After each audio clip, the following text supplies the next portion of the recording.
Arnaud Demanche nous a rejoint. Et bonjour à tous les petits copains. Vous allez bien? Vous avez passé un bon week-end, Apolline? Est-ce que vous étiez au Mans ce week-end? Non, je suis désespérée. J'aurais voulu aller lancer les 24 heures du Mans. Les 24 heures du Mans, c'était génial. Quelle course cruelle, hein, quand même. C'est très cruel, je trouve. Pourquoi les 24 vous heures dites du ça? Mans. Les pilotes roulent à 240 à l'heure pour quitter le Mans, mais ils se retrouvent systématiquement au point de départ. Ils sont là, merde, j'ai dû rater la sortie, qu'est-ce qui se passe? Et ça dure 24 C'était heures. la rocade, là, le deuxième. À Paris, on peut pas faire ça. Avec Anne Hidalgo, on ferait les 72 heures de Paris à 50 à l'heure sur le périph'. Le but de la course, c'est de faire 2 tours complets en 3 jours.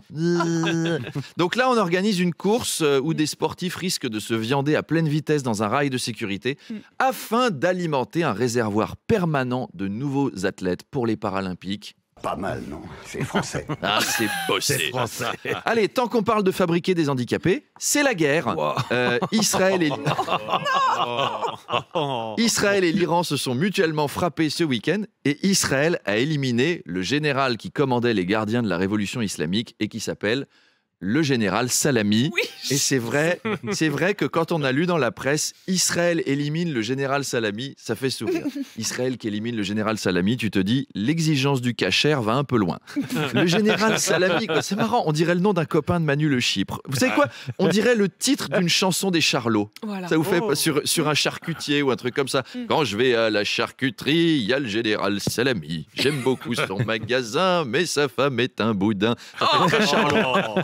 Donc le général Salami, c'est pas le mari de Léa. Hein. Sur Iran 2, le soir, il n'y a pas Léa Salami qui présente Nardinoumouk d'époque. Mais t'appeler le général Salami quand tu diriges un groupe d'islamistes radicaux, c'est rigolo. C'est comme si le directeur de Betaram s'appelait Monseigneur Durex. Oh non. Vous voyez.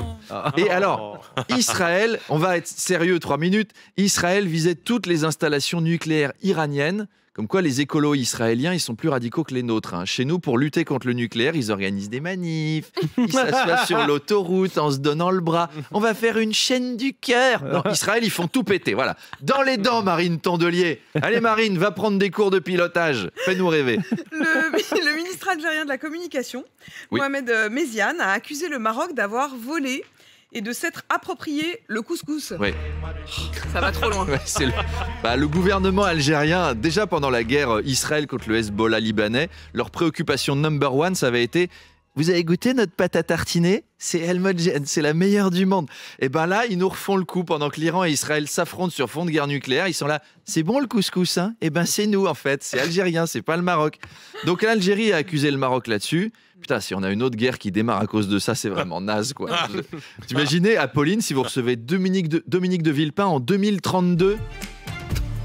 Madame de Malherbe, souvenez-vous de ce qui s'est passé en 2025, lors de la première guerre du couscous. Eh bien là, nous assistons, je le crois, à la 3e intifada des tagines. Et on le voit bien, les diplomates pédalent dans la semoule. Alors, je propose la médiation de Ségolène Royal. Car pour régler le conflit du couscous, Royal me paraît tout petit.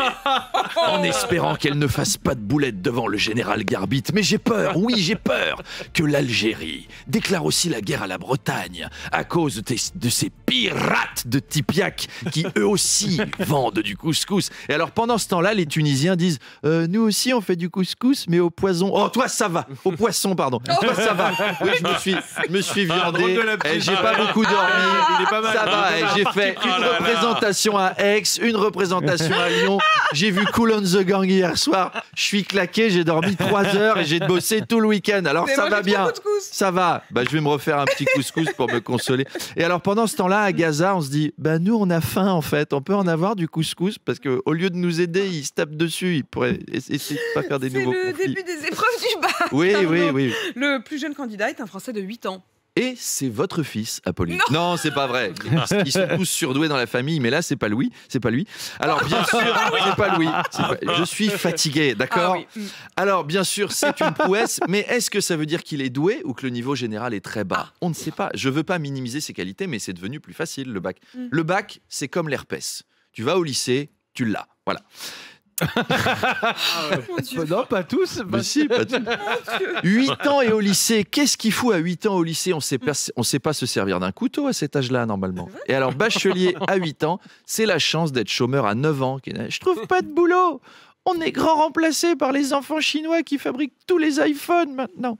Ça doit pas être simple d'avoir autant d'avance. À 9 ans, 8 ans, tu te fais draguer par Gabriel Matzneff qui se justifie en disant « Mais moi, je pensais que c'était légal. Il m'a dit qu'il avait son bac. Vous savez, je suis surtout sapiosexuel. » Alors, de l'autre côté, le candidat le plus âgé a 78 ans. Qu'est-ce qu'il va faire comme étude après lui? Médecine à 89 ans, il m'opère pas, Papinou, hein. Hors de question. Un vieux rêve. Alors, ce matin, c'est bac philo. Bon courage aux lycéens. On a déjà les sujets, c'est du costaud. Il y a par exemple, à quoi sert Nicolas Dupont-Aignan? C'est vrai, c'est un beau sujet sur la relativité, le nihilisme.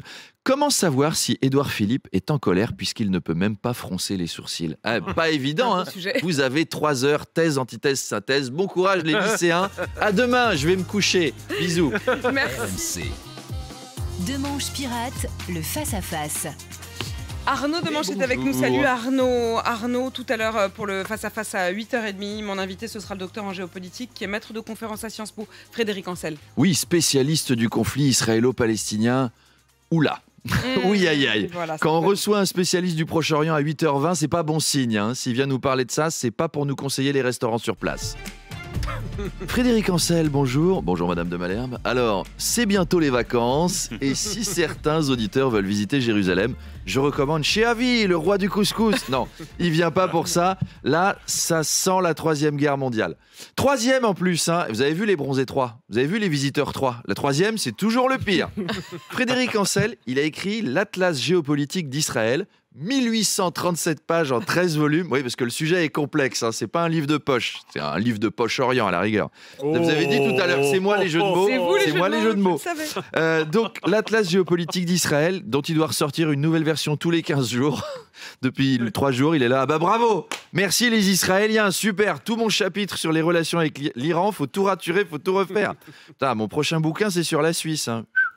Et il a également publié cette année « La guerre mondiale n'aura pas lieu, les raisons géopolitiques d'espérer ».